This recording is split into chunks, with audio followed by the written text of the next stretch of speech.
thank you so much for joining. I know I'm not here talking about snazzy hemodynamics or, what we're going to do with the ventilators today, but this is still a very important part of our work.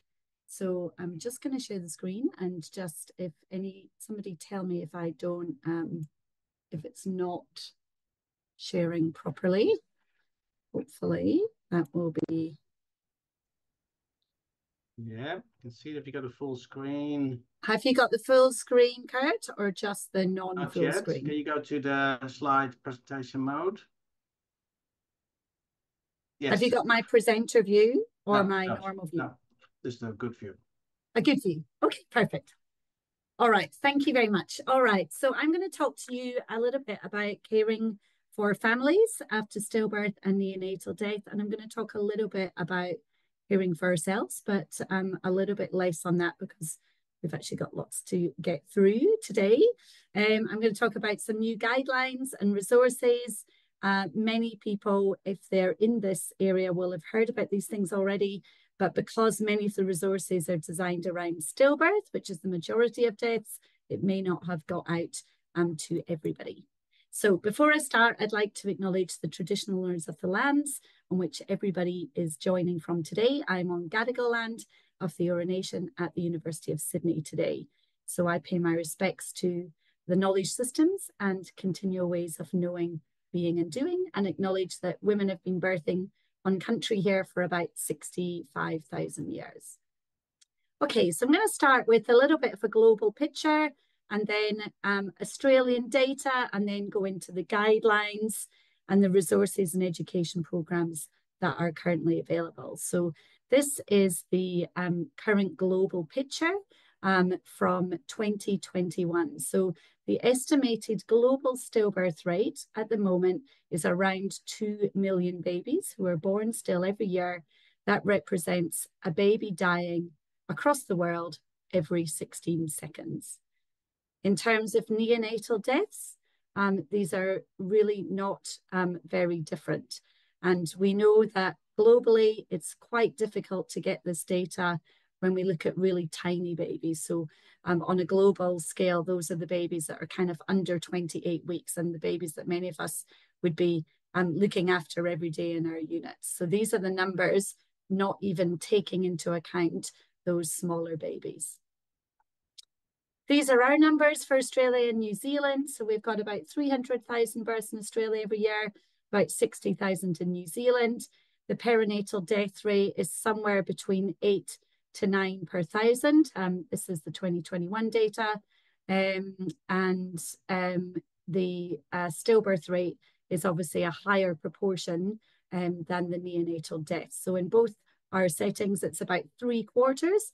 Used to be about 2/3, but the neonatal death rate is coming down. So this is looking at the data from 2003 up to 2021. And you can see that neonatal death rate is slowly decreasing. The stillbirth rate overall is about the same, despite a decrease happening in the 3rd trimester.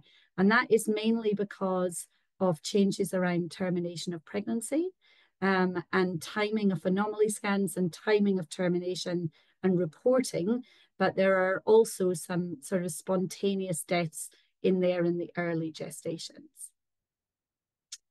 Why do babies die? Well, we classify the deaths using our Perinatal Society coding system. Any of you that are regularly attending your M&M should know about this system. If not, you can join the Improve program, which I'm going to tell you about a little bit later on. So this actually classifies both stillbirths and neonatal deaths in terms of 11 conditions that can affect the mother, and then another suite of conditions that can affect the baby.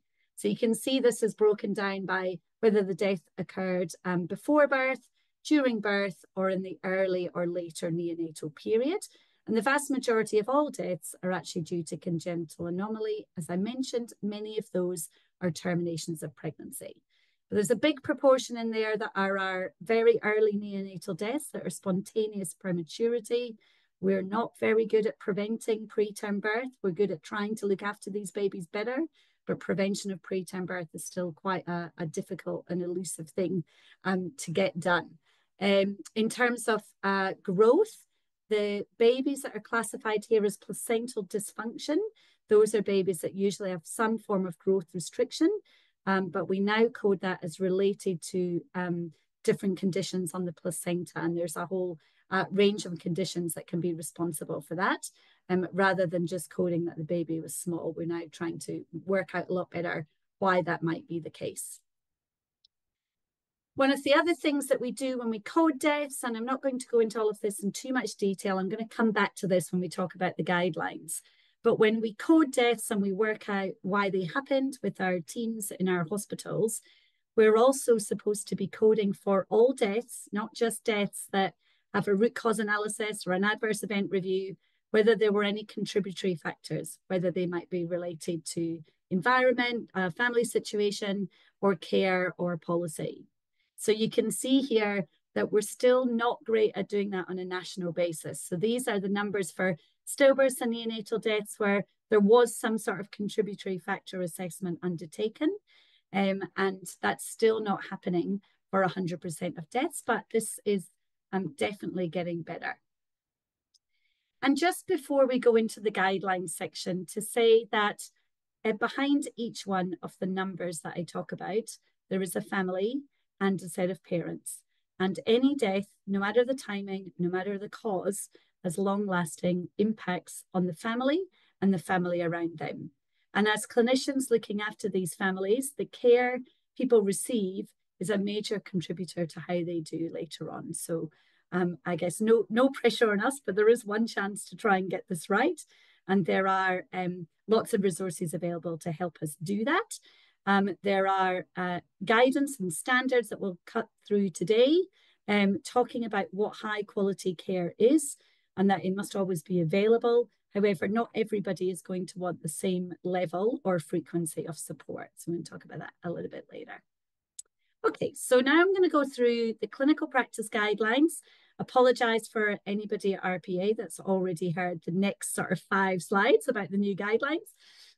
So this is just a history of, I guess, guidelines around this in Australia and New Zealand. And these guidelines initially came from our Perinatal Society, who created that classification system for cause of death. So this was back in the late 90s.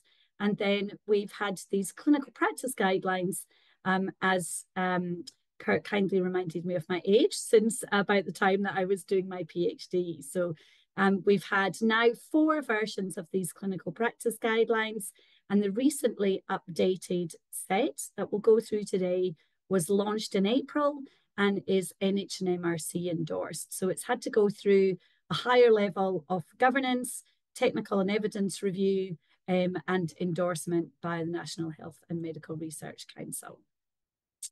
PSANTs have been very involved in these from the very beginning, and since our Stillbirth Centre of Research Excellence has had funding, we've been running these updates in partnership with the Perinatal Society. If you have time to click on the QR code about Improve, you can now, but I'm going to come back to it a little bit later on as well. So the reason we have these guidelines is to help with all of the whys that happen after a death. So no matter when a baby dies, and even if the reason is known, families always want to know, why did it happen? Even if it's a chromosomal abnormality, they want to know why that happened. They want to understand it. They want to know, did they do anything wrong? And that's around thinking about risk factors. And it's a normal human response to think, what did I do? Could I have done anything differently? People ask the same things every time. And they also want to know, will it happen again? And the reason we have these guidelines is so that we can help families answer these questions, because if we don't have a structure to investigate and report, we will never be able to answer these questions, nor support the families along the continuum of care to next pregnancy. So this is the structure of these care after stillbirth and neonatal death guidelines. I'm not going to go into all of them in huge detail because we don't have enough time to do that, but I'm going to touch on the parts of the guidelines that are substantially different and that might relate a little bit more to neonatal or pediatric, given the audience that should be online today. So we're going to talk a little bit about perinatal palliative care, care and subsequent pregnancies, and investigations for perinatal death, both stillbirth and neonatal death. So up until this update, there was nothing in these guidelines actually around perinatal palliative care. It's a relatively new specialty in the last sort of 15 years in terms of actually having national guidance and support and some consideration to care pathways. A huge amount of work in the pediatric palliative care space, less work in the perinatal palliative care space until recently.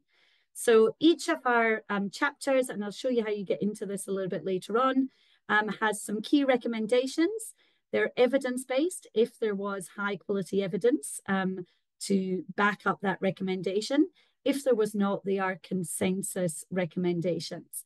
Now, for much of the work in these guidelines, there are not randomized trials, and there are not always high quality longitudinal cohort type data. So many of the evidence reviews that we found were qualitative syntheses and case series. So that's why some things don't have an evidence-based recommendation. It's not that there isn't evidence, it's that it doesn't tick the NHMRC box for the level of quality. So in the perinatal palliative care chapter, there is an acknowledgement that this is really a continuum. So from diagnosis of a life-limiting condition in utero, that family should have a perinatal palliative care team that actually talk to them throughout the pregnancy. So if we know that our fetal medicine colleagues are looking after somebody with anencephaly, for example, it's really important that if that family have decided to carry on with the pregnancy, that they meet with the team that are going to be there to support them at the birth and with managing the death and palliative care of their baby. There's some information on parent-centered decision-making, and also if people choose to take their baby home to the community. There are some guidelines and appendices, and I'll show you how to get into there later on, that I've got things like sample palliative care plans, who should be involved, and how to support. In terms of subsequent pregnancies, and I can't see who's on while I'm talking, I don't know if there would be any obstetricians or midwives on the call, but there's quite a few new recommendations around subsequent pregnancy. About half of these have got an evidence-based review, half are consensus. Again, a lot of information on continuity. There's lots of mixed methods data and qualitative data about the importance of continuity, and also in prevention of adverse outcomes from trials. That these should be multidisciplinary. So if somebody's had a 24-week baby in our neonatal unit and they're planning another pregnancy, they automatically need to be brought into a subsequent pregnancy with a single point of contact, some continuity, potentially a preterm birth, multidisciplinary clinic, if one exists, but clearly a pathway for early screening, cervical length, support, shared decision-making around birth and timing. So throughout the guidelines, these have been co-designed in terms of the look, not in terms of the evidence, but in terms of how we have laid out the evidence with parents and with First Nations team from the Stillbirth CRE. So throughout the guidelines, there are quotes from parents around the importance of that particular chapter or that particular recommendation.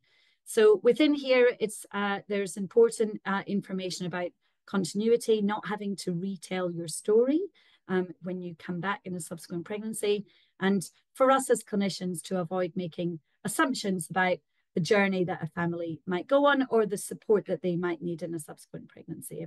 Everybody is different. Okay, we'll spend a bit of time now on investigations. This area of the guidelines had a significant update, and I know for many of you, this would be the part of the guideline, might be the only part that you've ever looked at before when you've had to look up a flowchart about what to do following the death of a baby in the NICU. So within this chapter, this is about guidance for frontline healthcare professionals to think about why a baby died and to how to communicate with the family about options for investigations and particularly around autopsy.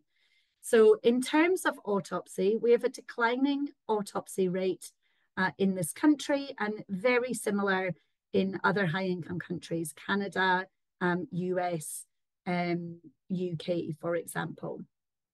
You can see here, we do more autopsies in the case of a stillborn baby than in the case of a neonatal death. And I think that's interesting. Sometimes we do know more about the neonatal death in the immediate period, but we may not know some of the things that led to the reason we have a baby with severe HIE, for example. How well are stillbirths investigated? We've looked at over the years. This first paper is actually from my PhD. We've updated that with lots of money and $1 million of NHMRC funding, and actually found exactly the same thing as I did with no money as a student. So that's an important message somewhere there. This just says that, you know, we do very well at sending the placenta.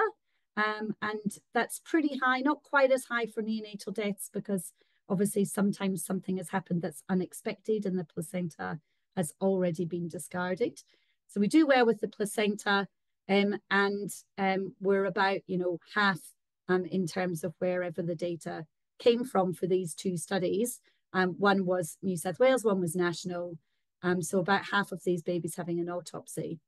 But what's important about both of these studies is that the more, and it sounds so obvious, but the more investigations that are done, the less likely the death is to be entirely unexplained. And the more likely it is that a family will get some information. They may not get a confirmatory answer, but they might get important negative answers that might help for that next pregnancy. So in terms of investigations, there are 33 recommendations in that chapter. And many of these are evidence-based. And many of the previous investigations that I know hospitals still have in their flowcharts have come out. So things like routine thrombophilia testing are definitely out, unless you have a reason to be going down that path in terms of selective testing. So there is recommended core investigations for both stillbirths and neonatal deaths, and then selective based on the scenario, and also information about how to discuss and follow up with results, and information around cultural safety and some other resources that I will come to a little bit later on.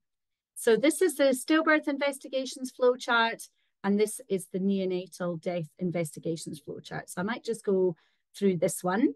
So each of these flowcharts has a set of core investigations on the left, and they cover the mother, the baby, and the placenta. And obviously for both, history and examination are up the top. It sounds very obvious, but it's always amazing what people forget to ask. So that's really important. And there are also checklists in here around the sort of questions or clinical history.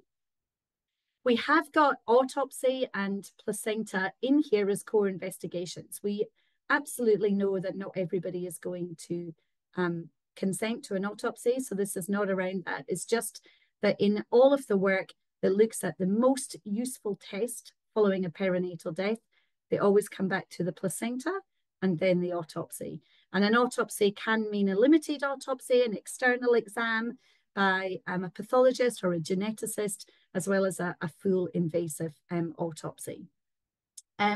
We still have the babygram in here because we don't have enough evidence to say that it's not helpful yet. And the early evidence, which is quite old now, said that in some situations it is helpful. So I'm not sure if everybody does this. I know we do in our unit, and it has sometimes turned up things that are unexpected. But that is really there in the situation where the baby is not having an autopsy. So clinical photographs and x-rays will all be done by a perinatal pathologist if the baby is going to have a full autopsy. Cytogenetics and a CGH array is in core investigations. It's very easy to send a piece of cord if the death is at birth, and to collect a small amount of blood from the baby if it's a neonatal death. So this doesn't need to be a huge amount. We don't do anything that we used to do unless you're thinking about particular conditions. So no skin no skin culture for fibroblasts, no patellar sampling, none of those things unless you're looking for a particular thing and your genetic or metabolic team have asked you to do that. So extremely good yield on an array from a piece of cord or from a blood test from the baby. Then you can see based on clinical presentations, there's selective investigations there on the right. For example, a baby that was unexpectedly unable to be resuscitated at birth or has signs of overwhelming sepsis, then you would go down a kind of full investigative pathway. But if we just have a concern around anomaly, you might just make a very targeted set of investigations based on clinical photographs and exam. So hopefully these new algorithms will save hospitals money and have a higher yield in terms of the tests that are actually done. There's some information in here around alternatives to autopsy when autopsy is declined. That includes limited external exam, like I mentioned, and X-ray, but also post-mortem MRI. So maybe when we stop the talk and have any questions, I'd be interested in whether people have managed to get post-mortem MRIs in their setting. We've rarely been able to do that, but there are settings that do that amazingly. So there's a setting in Adelaide where on a Saturday morning, one of the very interested radiologists does post-mortem MRIs of the perinatal deaths for that week. That value adds to any autopsies that are done and gets incorporated into the report about the death that is sent to the family. So there's still some practice gaps and I guess some knowledge gaps around these guidelines. They'll be updated again in another sort of 3 to 5 years. Implementation of them, I'm going to tell you a little bit about that. So we've got some more implementation plans on the way. We do have the stillbirth clinical care standards, which do talk about care, which regardless of type of loss, so bring in the neonatal death. And I'll talk a little bit about education later. There is some evidence coming out of Ireland and the UK that if you can do rapid placental exam and get information back quickly, you can negate the need for autopsy, or if you have a stepwise approach to imaging. So Great Ormond Street in London do a stepwise approach. They have a 24/7 on-call imaging service for these babies, and they make a plan about further investigations based on the MRI findings. But you clearly need to have expertise in a centre to be able to do that. Less invasive approaches we've talked about. And in terms of parent decision-making, so I'm going to tell you about the resources that are currently available. But at the moment, all of the resources are sort of, they're all education and information knowledge focused rather than a decision aid that might help somebody weigh up their values and preferences and what to do next. So I think those things will be coming also. So in terms of implementation, in the UK, SANS, which is similar to our SANS, so Stillbirth and Neonatal Death Society, have partnered with some of the colleges and a couple of other charities to have these bereavement care pathways available to clinicians across the country. So this is supposed to be so that parents have better choices and less variation in care and streamlined processes for frontline healthcare professionals and to try and improve things for health services. So we're hoping via the Stillbirth CRE and Penzance and a set of partners to do a similar thing here in Australia that will be focused around the whole journey from the time of loss, transition to home, care in the community, and care in a subsequent pregnancy. And the aim of this programme, which we hope will gain some funding support and be running over the next 3 years, 2 to 3 years, will be to try and have a centralised hub where all of the things that I'm kind of talking about today and other supports that might be helpful will actually just be centralised in terms of access so that parents and healthcare providers can find everything easily. Okay, so I'm going to talk a little bit now about resources, the ones we've talked about, how to get them. and then about education. So if you go, if you just put in Cassand to Google or Cassand Stillbirth CRE, it will take you straight to our e-learning website. And you can go into this guideline and click through each of the sections. And you can actually download things like checklists, flowcharts, the clinical history checklist, you know, how to do a placental exam, how to take a clinical photograph in the event that a family don't wish to have an autopsy, etc.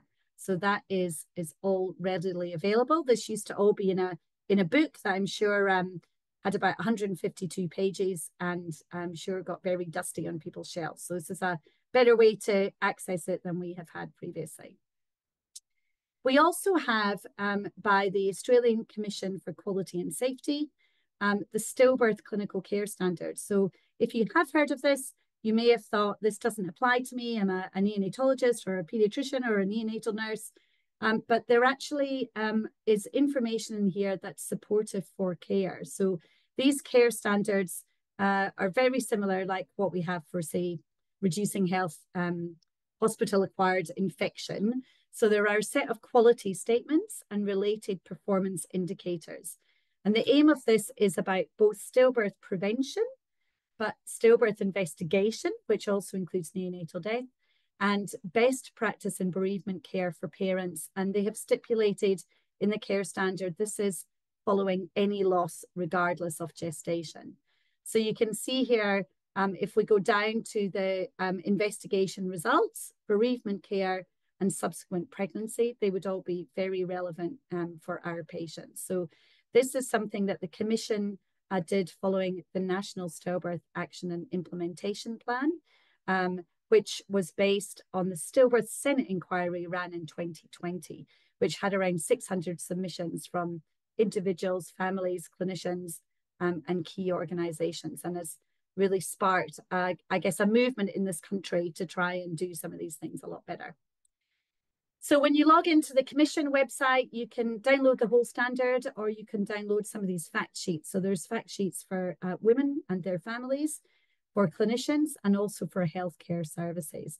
They're easy to read, and the parent ones especially were co-designed and are around what parents should be able to ask for and should expect from us as clinicians and the health services that we work in. Okay, in terms of resources for parents, if you are looking at the guideline, at the top right, when you go into that website, there's a section for parents, and it can take you to this part, which is called Care Around Loss. So when somebody logs on to this section, there is some direct information, and there are links to all of the existing support services that are available. There are also these 3 documents, which are all entirely linked to that new Care After Stillbirth and Neonatal Death guideline. So Guiding Conversations, links to all of the chapters in the guideline. It's aiming to help families understand the conversations that they might be having with healthcare staff around autopsy or tests to be done. There are places for them to write down their thoughts. You can download this, but it is a very nice book. And I know that it has been sent out to about 230 services.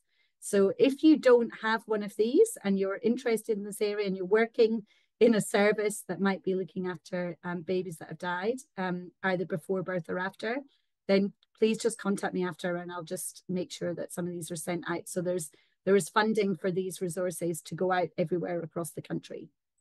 The middle resource was designed by an Aboriginal midwife who worked with us at the CRE and works for Red Nose Australia, called Skye Stewart, who recently won Midwife of the Year. And she did a lot of work out in communities around how people would like to have conversations around death and sorry business for babies, and what sort of information they would need to help them understand what was happening and to help them understand investigation. So it's a beautiful document. It is written in English, because obviously there are so many Indigenous languages, but it's an extremely valuable document. On the right is a resource that was federally funded that is being produced by Red Nose, which is predominantly around consenting for autopsy, and is also for First Nations families. There are obviously existing bereavement support services, and you can get linked to those after that care after loss. So Guiding Light is a program that incorporates peer-to-peer support and trained bereavement support via a combination of Red Nose and SANS. And there is one intake, and then families are referred to the sort of support that it is felt by the trained staff is the best fit for them. There is also a program called Hospital to Home that's available via Guiding Light, which is to support families in that kind of ditch between leaving their baby in the hospital and their follow-up with their multidisciplinary team or bereavement service when they come back. And I'd like to tell you about this new program, which has just been launched last week. So you're probably one of the first people to know about it, called Living with Loss. This is an online program, again, to support families, perhaps while they're waiting to see trained bereavement counsellor, or while they're waiting to come back to the hospital, or just to be able to do in their own time. So this has been led by Siobhan Loughnane and Anne Lancaster, who are both psychologists. And there are a team of people who include social scientists, clinicians, and bereaved parents that made this program. It was piloted in a randomized trial that was published in BMC, you can see there. So this program's got different modules, very much grounded in psychological theory and support, but really sort of going through stages of grief, the process, different supports needed for different people. And this is some of the feedback so far from the pilot trial. So this is from parents. I'll just leave you to read some of these.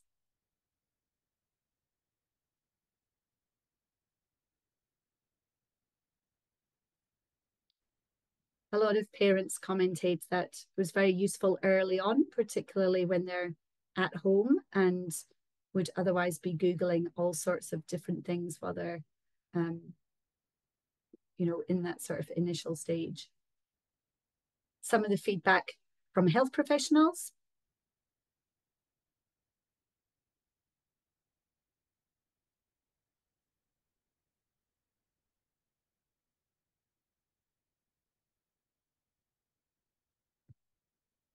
So some of you might have been working in a service that was involved in that pilot trial. If not, this is how you access it. And I have a QR code coming up too.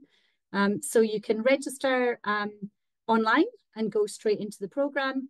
You can refer your patients, families to the program, or you can just register in there as a health professional so that you can do the program yourself, so that you can understand about it and then refer your families to it. Here is the QR code. It's in a pale pink there, so hopefully that will work actually. But it's just been available since last week. You can email CRE, or you can email Siobhan, or you can email me. So any of those things is good. And we have a bunch of flyers around these as well if any services would like them. Okay. Education next. Hopefully you're all still awake in there. I can't see who's on, so I'm going to keep talking, but do interrupt if you want to at any point. I will stop probably in about 10 to 15 minutes we'll be done, and we'll have time for questions. So we do have an education program around the clinical practice guideline, and that is being updated with the new guideline. If you missed the QR code for that earlier, you can scan that now. That will take you straight into that e-learning module. And this has been around since actually 2008 and has grown and adapted with time. It is all around trying to support healthcare professionals involved in care of families around the time of stillbirth or neonatal death. And it was really initially designed to bring those clinical practice guidelines into practice so that busy clinicians aren't having to sit and read 152-page documents. So it's both a face-to-face workshop. You can see here's a pathology station on the right, looking at the placenta, station on the left, discussing barriers and enablers for autopsy. You can do the e-learning online, and always when we're in person or when we're online, there's always a warning around content, because we naturally, in terms of education, have to show pictures of babies who have died. And we know that perinatal loss is so common that there might well be people who are there as healthcare professionals who've experienced a loss. And sometimes families come and join the teaching program because many of them get very interested in the area after they've had a loss themselves. So each session, each module or station, if you're in person, has an aim and some key learning objectives. And if you're in person, you rotate around these 6 small group stations. If you're online, you do them in order. Each of them have got some key goals, and there's a formative assessment, so either in person or online. So the first module is around respectful and supportive care. And again, that relates directly to the guideline around what does that mean in terms of communication, supporting parents, recognizing parenthood and providing effective support, and how to actually do that. So it goes through all of those things.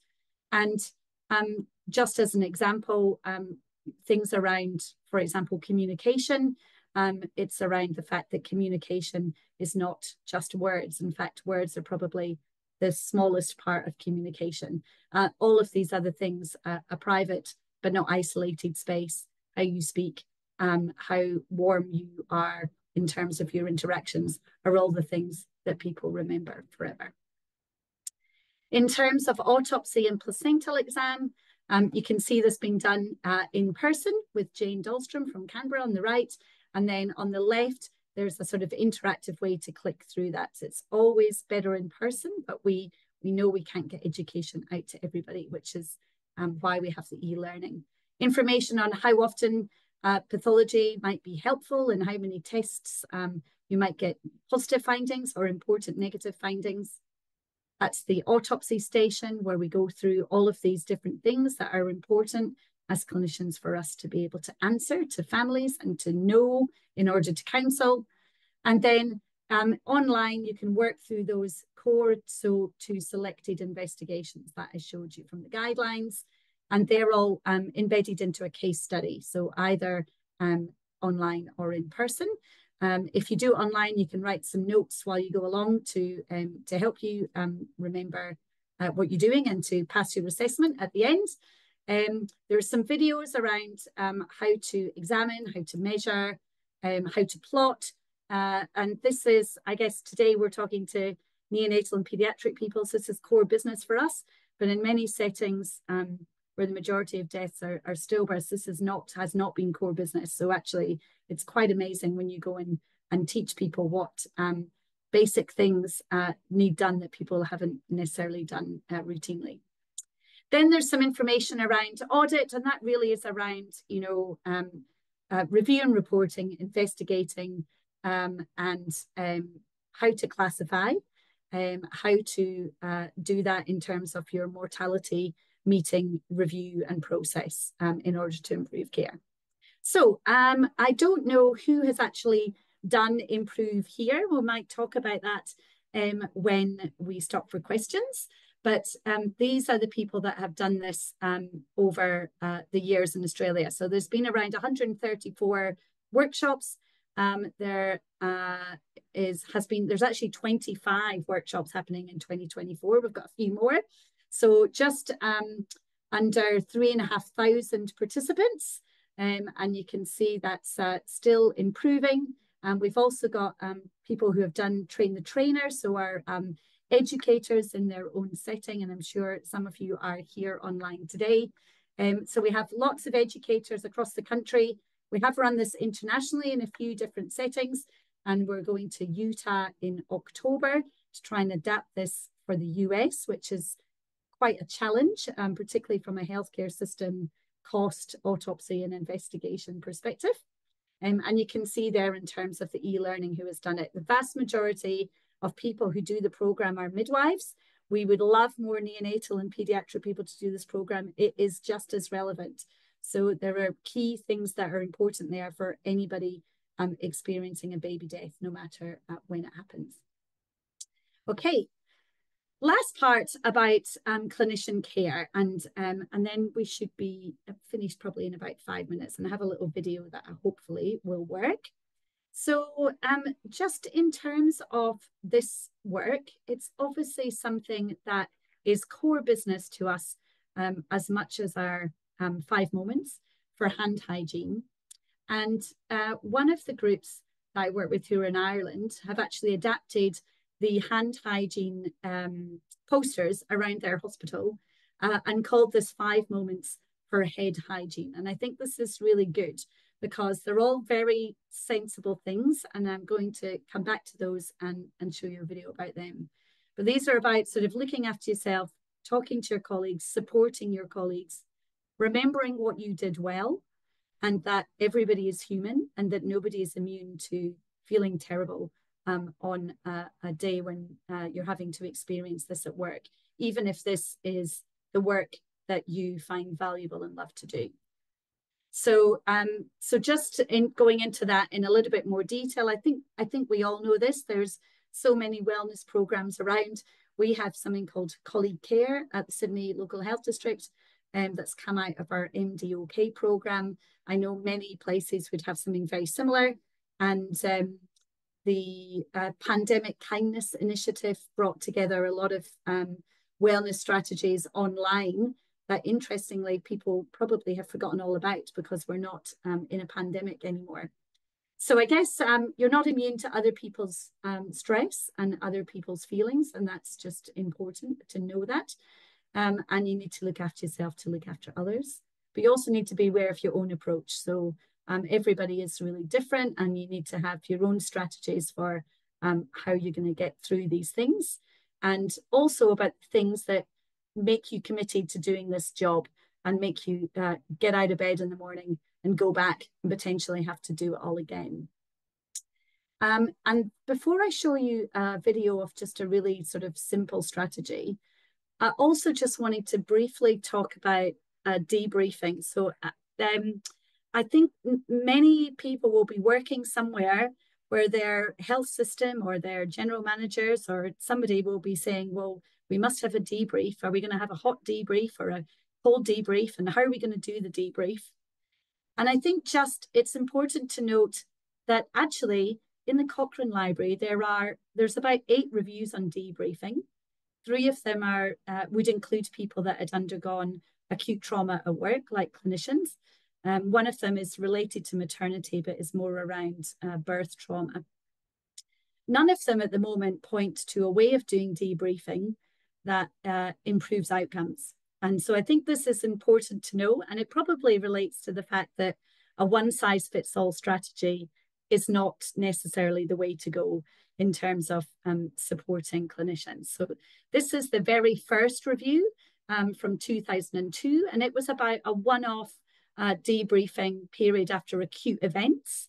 And it covered a range of different settings. Some of them were health, some of them were military. So not all exactly the same. Some of them, for example, following a car crash, for example. But this was a one-off debriefing process, not necessarily structured, not necessarily by somebody trained in the process or psychological support, which is really similar to the sort of thing that many hospitals are doing at the moment. So in this particular review, they really felt that actually it was either the same or potentially worse in terms of just having a sort of normal kind of talking session with one of your colleagues. So routinely doing this, if you hadn't selected out who might benefit, it was not supported. And this was brought across into NICE guidelines in about 2006. to say that anybody who was doing single session debriefing should stop because it was not effective.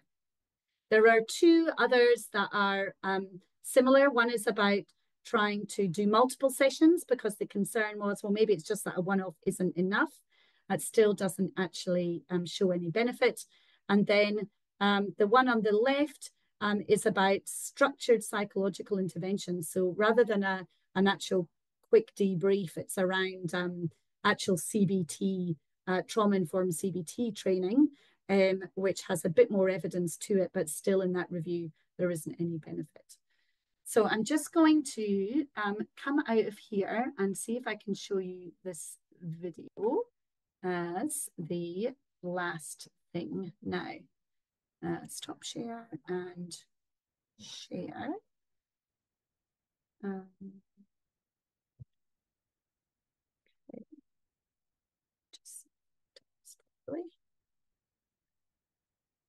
Okay, now this video is from the NHS Scotland on support after death. They have a fantastic website for things like unsuccessful resuscitation, how to talk to families about autopsy, for example. So this is about coping with death and bereavement as a health and social care professional. It's not just perinatal death focused, but it's extremely helpful. It's just a couple of minutes, so I'll play that now.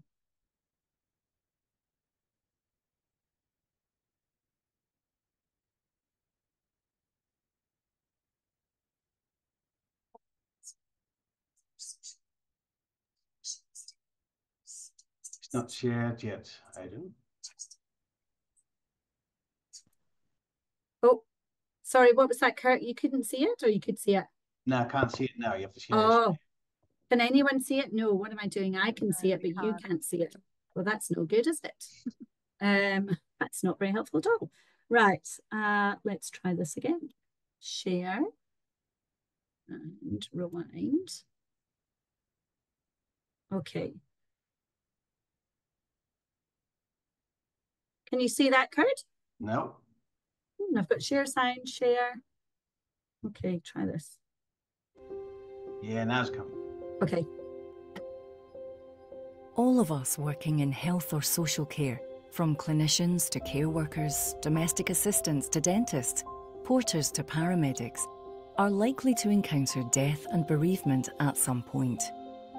For some of us, this may be infrequent, while others may experience bereavement situations much more often. And there may also be differences in how we react and respond. But finding positive ways to cope is important for our own health and well-being. Each of us may find different things helpful, but often a good place to start is to talk.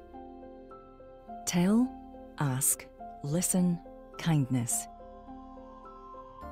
It can be beneficial to tell someone how you're feeling and share what's going on for you. Ask for help and support if you need it. Listen to your colleagues and find out how they're doing. Be kind to yourself and those you work with. We're all different, so what we find a difficult circumstance will vary. There are certain types of deaths that people might expect to find particularly upsetting, perhaps those that are sudden, traumatic, or involve a very young person. Sometimes it may be the drip effect of having witnessed death and dying over time that may take its toll, or perhaps a death may trigger memories of a personal experience or remind us of someone that we care about. But we can't always predict which experiences will prove especially challenging to cope with. There may also be times when we find a bereavement situation at work difficult to handle without being able to identify why. Tell someone how you're feeling and share what's going on for you.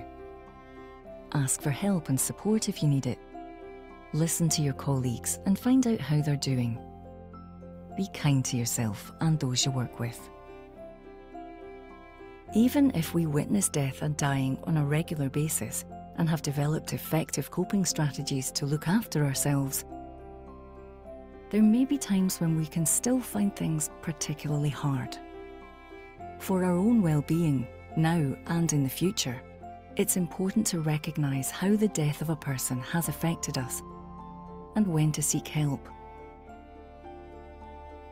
Don't suffer in silence or feel isolated, because the chances are most, if not all, of our colleagues will have felt the same at some point.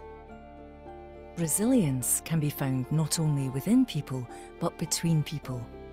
So acknowledge your own feelings, support your colleagues, and encourage each other to talk.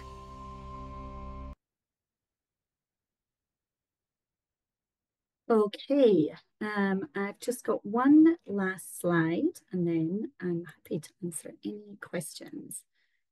So let me just do this.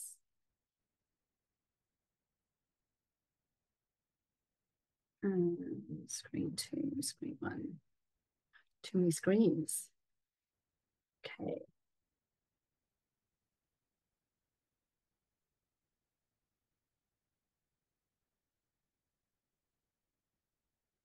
Okay, so just as the last slide, I think this is quite an old quote now, but I think it's really good and I like using it.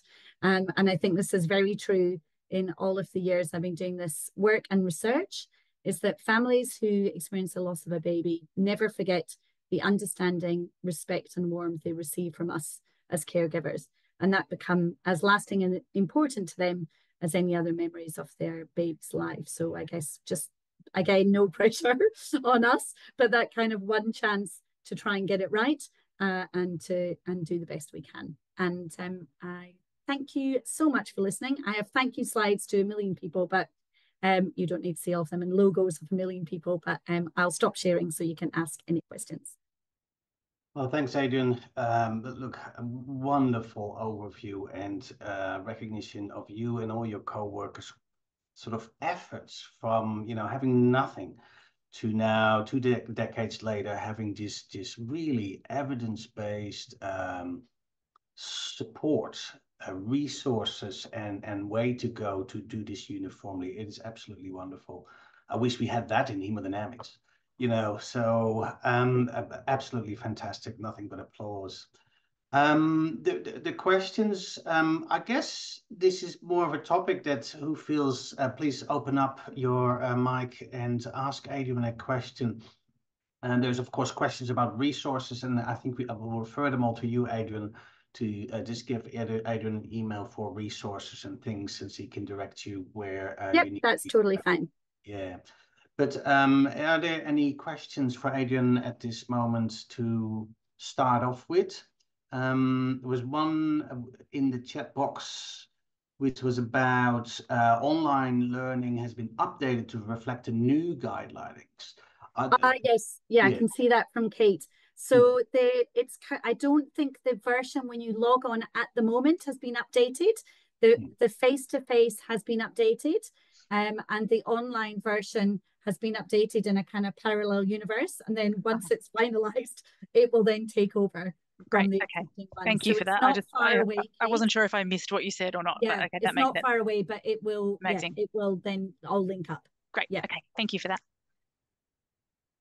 Hey, Adrienne, you did a lot of work on stillbirth and getting a better understanding on the whys. And as expected, not everything has a why, but at least the search towards it, I think, is very encouraging. Neonatal death, and you mentioned that, and particularly palliation in the neonatal intensive care is, why is this such a, I don't know, such a quiet topic? Yeah, look, I think it's really interesting. So there's a few things, there's a few different guidelines now. So there are some really great guidelines from Ireland around perinatal palliative care, and they're probably one of the earliest. And I guess the reason they're so good is that until very recently, you couldn't leave Ireland to have a termination of pregnancy. So they have a lot of experience looking after babies from diagnosis to birth to death with life-limiting anomaly, because that was actually the only option. So they have some excellent guidelines. There's also something called, from the Bliss charity, which is a preterm birth in the UK, called Together for Short Lives, which is really very focused on the sort of neonatal component, which is really good. And I guess we've got this new guideline here, but it's really, I think it could be a lot more detailed.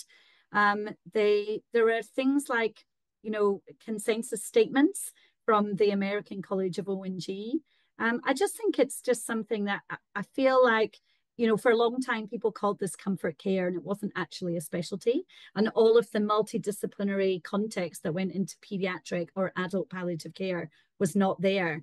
And I think it's a recognition that the baby is important to the family, but it's also a recognition that babies do feel pain and do need to. I think the early perinatal palliative care probably wasn't there because people, it sounds terrible, but I think probably clinicians felt they didn't need to do as much in that situation as they would if somebody was older and having palliative care. So I think that's why it's taken so long, but it's definitely an emerging specialty. And there are obviously some really good people that have informed the area. So Annie Janvier obviously is bioethicist, but has done a lot in palliative care. And Tricia Prentice at the Women's in Melbourne has done a lot of work in this area as well. I think she actually was Annie's PhD student. So she was extremely helpful with that update of the guideline in that chapter. Yeah.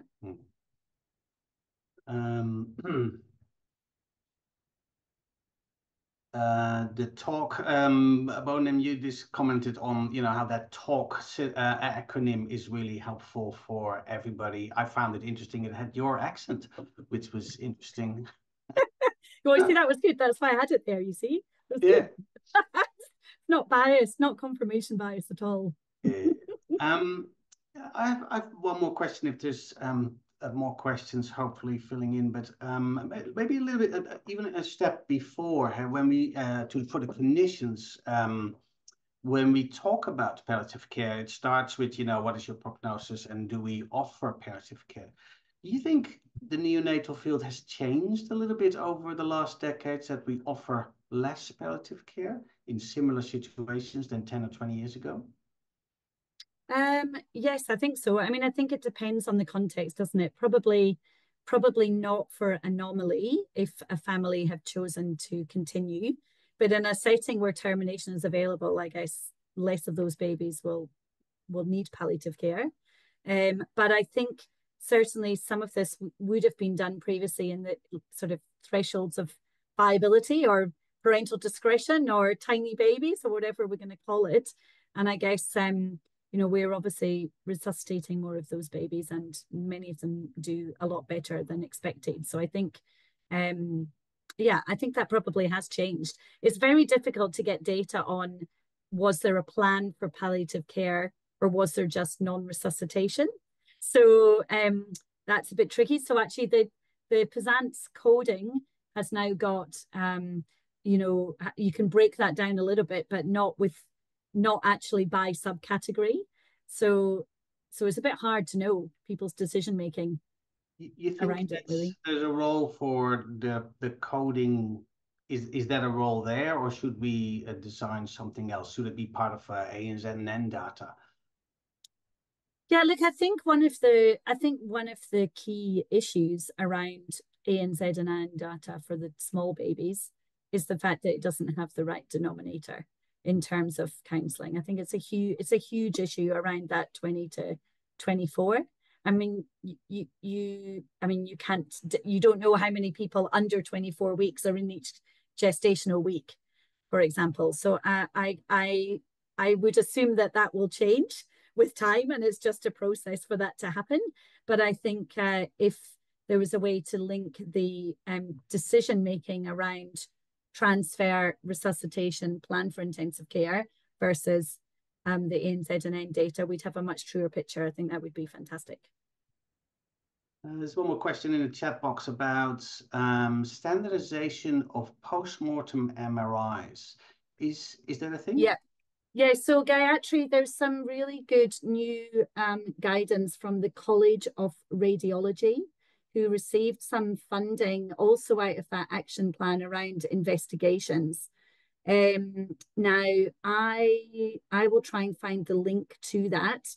I think you're totally right, is that most radiology departments don't know anything about this. So there's a small group of skilled radiologists who who are passionate about the area or currently in the college who are actually designing some of these things, but it does not mean that it's available everywhere at all. But there is some guidance in there. Gatry, I'll try and find that and email it to you. All right, it's 2 o'clock. Adrienne, this was a fantastic presentation. And again, you know, I cannot commend you and your group enough about how much work you've done in actually such a short period of time. So really, really helpful for everybody's working in obstetric and neonatal care. Thanks all for joining. I think we'll be back in September with some new talks here. Okay, thank you, everybody.